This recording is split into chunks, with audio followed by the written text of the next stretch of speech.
Hi everyone, my name's Dr. Caleb Owens and I'm the first year Director of Psychology and I'm also the Faculty of Sciences Academic Integrity Coordinator at the University of Sydney. And I just thought I'd make a quick video for you on some techniques which will help you avoid accusations of dishonesty or plagiarism, but also help you to write more effectively.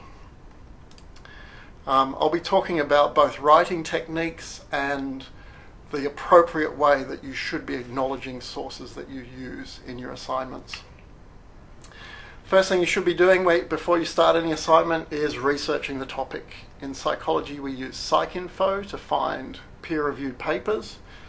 Any database that gives you a good selection of peer-reviewed papers is appropriate for this. Once you've found them, read them, work out what's going on, start thinking about what you're going to write. Here's what you shouldn't do. You should never copy and paste words directly from any of those sources into your assignment and then reword that information. You should never ever do this, because no matter how much you reword things, it will always be plagiarism. You'll be copying the same ideas in the same order as the original author. It's not even really writing in a sense. I don't know what to call it. It's kind of like some collage, some reverse engineered reconstruction of the original work. It's thoroughly unoriginal. Never ever do this.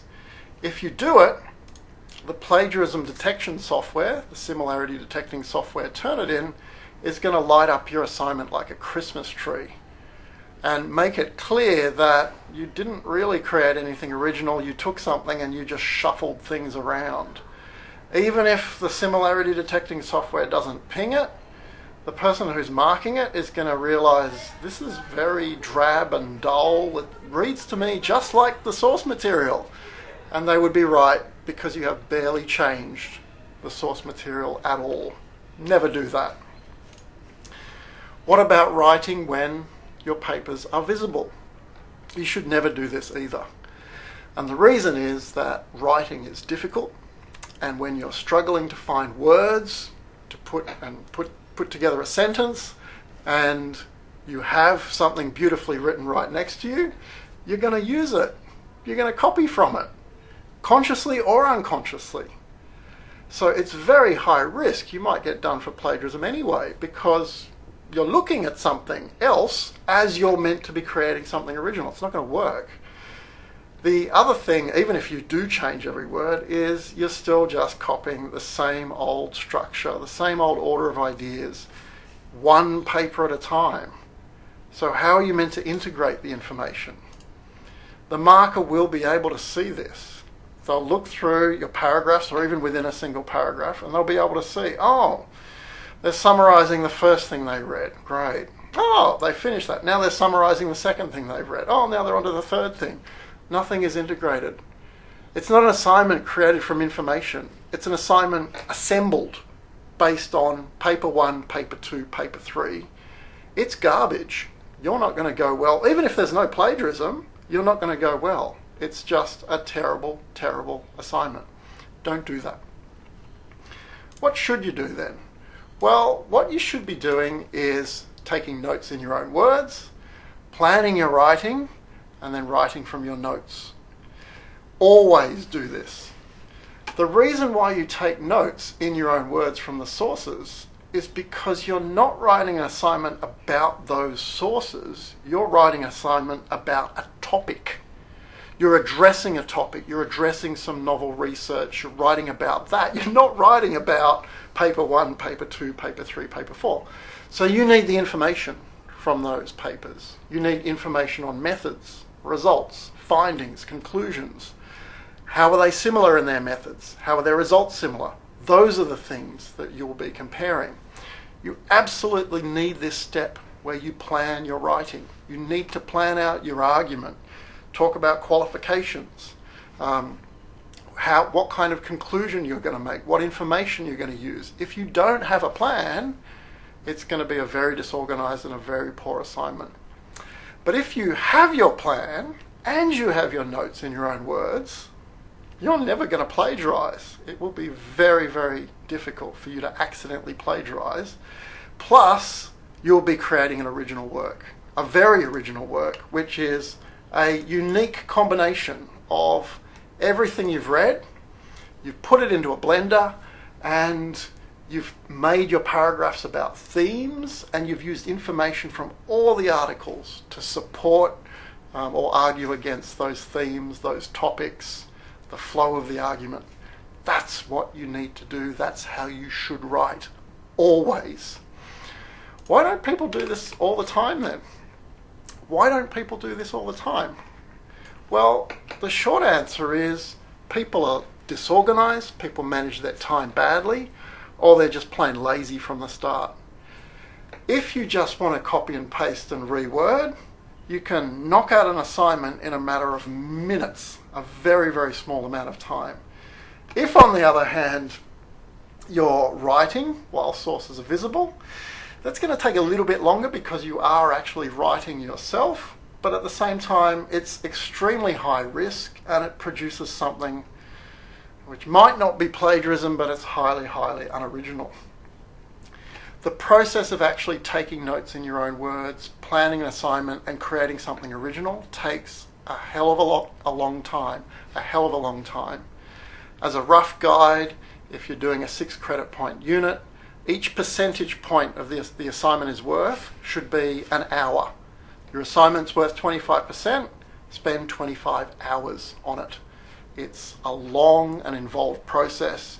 You can create something truly magnificent if you follow this process. If you don't, you'll create something dull and unoriginal, or you'll create something which is potentially fraudulent, which is going to get you in a huge amount of trouble. So that's part 1 of this brief video. Part 2 is a little bit more technical, and it's about how to acknowledge sources. And there are 3 ways we do this. The first way is a method of acknowledging where words come from. This is called quotation. At the outset, I should say, don't use quotes. It's like saying to the marker, I did not know how to put this into my own words because I couldn't understand it. If you do understand something, reword it for God's sake and write it yourself in your own words. But if you don't understand something, then, well, you probably shouldn't be using a quote anyway. But I can't even think of a good example of when it would be appropriate to quote. Let's just say you like the sound of what you read and you're just going to use one quote. How should you do it? It's really simple. You simply make sure the source is clear. You need the page number in addition for a quotation, and you put quotation marks around every single word that is not yours. Simple as that. Quotation marks, page number, actual source of information. That's what you need to do. If you leave out the quotation marks, as in this example, you're a plagiarist. You have presented someone else's words as your own, and you're potentially in huge trouble. They will read that, they'll be marking it. They'll think that you wrote that. You didn't. You've fooled them. You've deceived them. That's dishonest. If you don't want to use someone's exact words though, and that's good because you should rarely use quotation, but if you want to use the information from a paper, and that's very, very common, you use something called citation.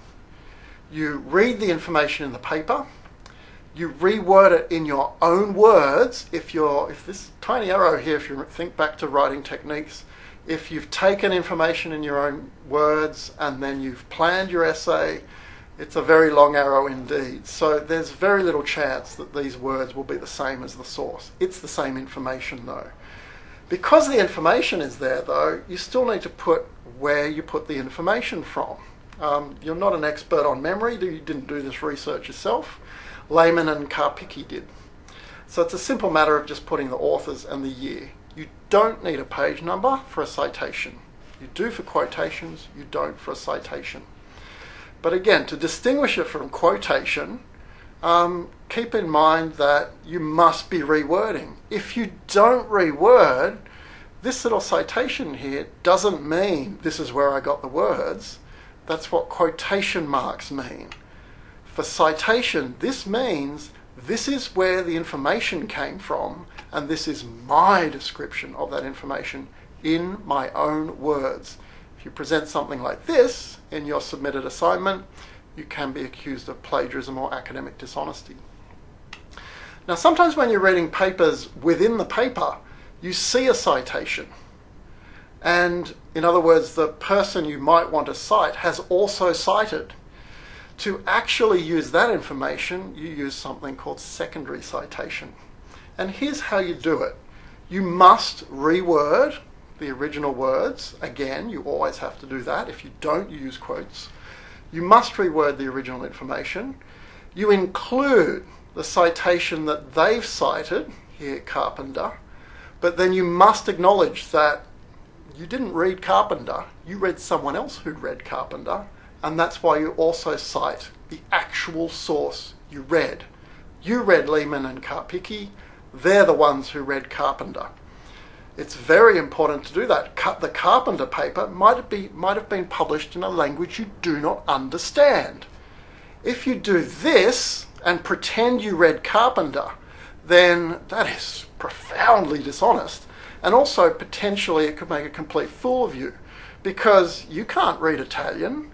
Lehman and Karpicki could. They read the Carpenter paper. You're now pretending to read it, and you didn't. It also cuts very deep in science in terms of research misconduct, because you're trusting that Lehman and Karpicki read Carpenter correctly, and that's Carpenter's actual finding, their actual claim. If you're going to extinguish them and deceive someone and say, well, I read Carpenter and that's actually what I think, then you're gambling that Lehman and Karpicki were correct, and they might not have been. So do not make this mistake. Be honest. You might think, well, if I go Carpenter cited by, that makes it look like I didn't read Carpenter. Hang on, I'll bring back my face so I can be stern. You didn't read Carpenter. You didn't. If any tutor or anyone is pressuring you for number of references, which is the silliest thing I've ever heard of, number of references means nothing compared to the quality of the citations you find and how you use them. But if anyone is pressuring you not to put a secondary citation, that is insane, because removing it makes this thoroughly, thoroughly dishonest. So always include secondary citations.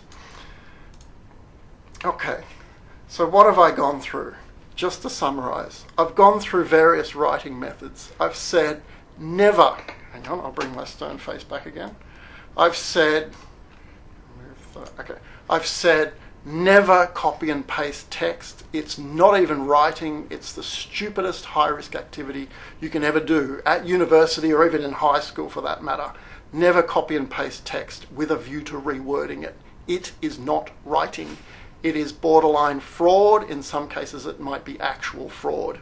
You'll get in big trouble. Never write with sources visible, because that's high risk too, and it's hard to see how you could ever integrate information effectively if you're tapping away on the final draft of your assignment directly from a source. It's madness. Potentially plagiarized, plus very low quality. The way you should be writing is to be taking notes in your own words, planning your essay around themes and topics and the flow of the argument, and then integrating the information and writing it up from those notes and from that plan. That's how you should be writing. In addition, the acknowledgement might seem a bit complex. You'll just have to learn those rules. But the one thing you need to ask yourself is, from the way I have presented things, will the marker know, first of all, which words I wrote and which words I didn't write, which words I copied? If that's not clear, then you haven't used quotation marks correctly. And also, will the marker know where I actually obtained all the information from? And that's a question testing your understanding of citation. Have you clearly indicated, I got this information from there, I got that information from somewhere else? If you follow these rough guidelines, you're not going to get caught plagiarizing, plus you're going to produce better assignments. So I really hope that helped, and the best of luck to you in writing your assignments at the University of Sydney. Thank you.